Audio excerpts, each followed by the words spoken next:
que están implicados. Claro, ese es uno de los problemas que tenemos. Y entendiendo cuáles son las características de las células tumorales, podremos saber cómo atacar mejor los tumores. Y para hablar sobre todo esto, Edu, hoy te he traído nada más y nada menos que al bioquímico y oncólogo, el doctor Mariano Barbacid. Hola, buenas noches. Buenas noches, doctor. Bienvenido a Órbita Laica. Es un placer y un honor tenerlo con nosotros. Muchas gracias, el honor es mío y muchas gracias por la invitación. Como ves, Edu, estamos aquí con el doctor Mariano Barbacid, uno de los primeros que en su grupo de investigación detectó o pudo identificar un oncogen. Doctor, vamos a hablar con usted sobre las nuevas terapias de tratamiento al cáncer y a tumores. ¿Qué son exactamente los oncogenes y cómo podemos detectarlos? Bueno, los oncogenes son nuestros genes normales que, por sufrir una mutación, se convierten en proteínas que ya no están reguladas, que, digamos, tienen su propia vida y, desgraciadamente, terminan produciéndonos cánceres. ¿Hay distintos tipos de oncogenes? Sí, desgraciadamente ya se conocen más de 500 oncogenes o genes implicados en el desarrollo tumoral, y eso evidentemente complica muchísimo. Hay que tener en cuenta que aunque el cáncer lo llamemos en singular, el cáncer no es una enfermedad, es un conjunto de enfermedades. Hay más de 100 cánceres distintos y ahora a nivel molecular sabemos que es todavía más complejo, es decir, que hay por lo menos 500 genes cuya mutación puede inducir un cáncer. Claro, eso hace que no podamos hablar de curar el cáncer, sino curar un tipo específico de cáncer. Por tanto, podemos hablar de una terapia más personalizada, ¿no? Ese es el camino, es decir, yo, para que nos entienda la gente, la sociedad que esté viendo este programa, lo compararía con las enfermedades infecciosas que ahora están, desgraciadamente, tan de la actualidad, ¿no? Es decir, nadie piensa que una terapia una vacuna que pueda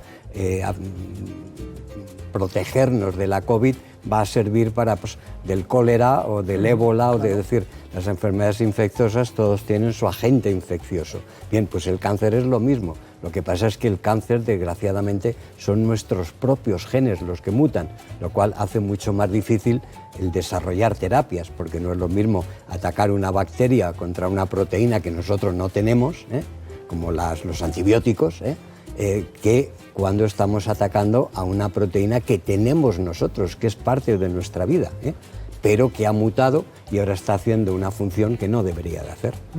En su grupo de investigación han trabajado con un oncogen, o trabajan con un oncogen que se llama KRAS. ¿En qué consiste, cuáles son sus características y a qué tipos de cáncer está asociado? Bueno, el oncogen KRAS fue el segundo que descubrimos. El primero fue HRAS, que es un primo hermano, por decirlo así. Mire, el oncogen KRAS, la mejor forma de entenderlo es como entender el interruptor de la luz. Es decir, cuando uno entra en una habitación a oscuras, enciende la luz, ves, haces lo que tengas que hacer, te vas, lo apagas y se va la luz, ¿no? Ese sería el gen normal, cuando está actuando normalmente.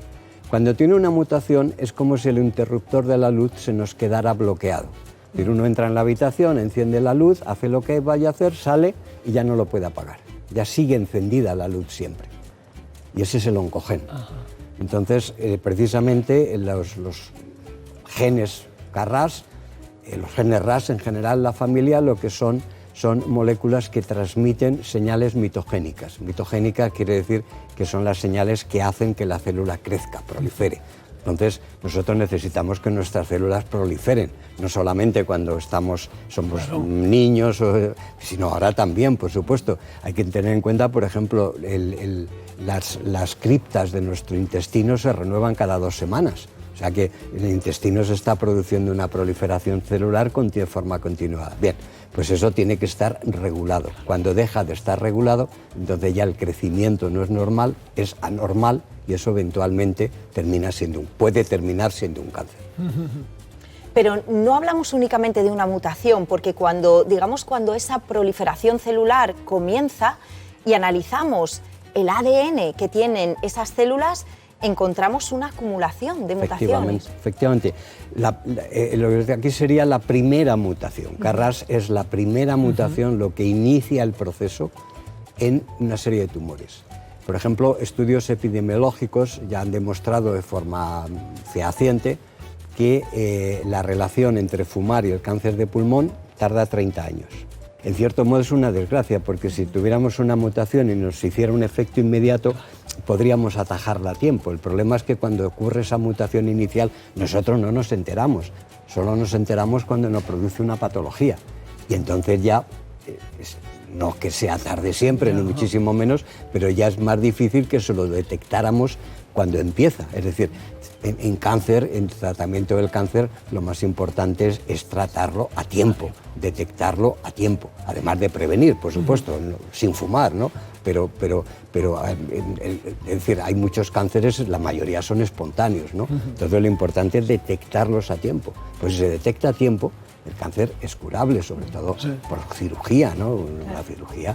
Pero el problema es que muchas veces el cáncer solo avisa cuando ya está metastatizado, cuando ya se ha diseminado por nuestro organismo, nos llega a la médula, nos produce dolor, etcétera, es cuando nos damos cuenta. Pero eso no quiere decir, ese tumor nos llevaba creciendo probablemente 30 años a lo mejor, pero claro, no lo detectamos. Muchísimas gracias, ha sido un placer, un honor tenerle con nosotros. Y muchísimas gracias, Elena, por tu sección y por traernos a Órbita Laica al doctor Barbacid. Muchísimas gracias, Edu. Gracias. Muchísimas gracias, Muchas gracias, doctor. un placer. Buenas noches.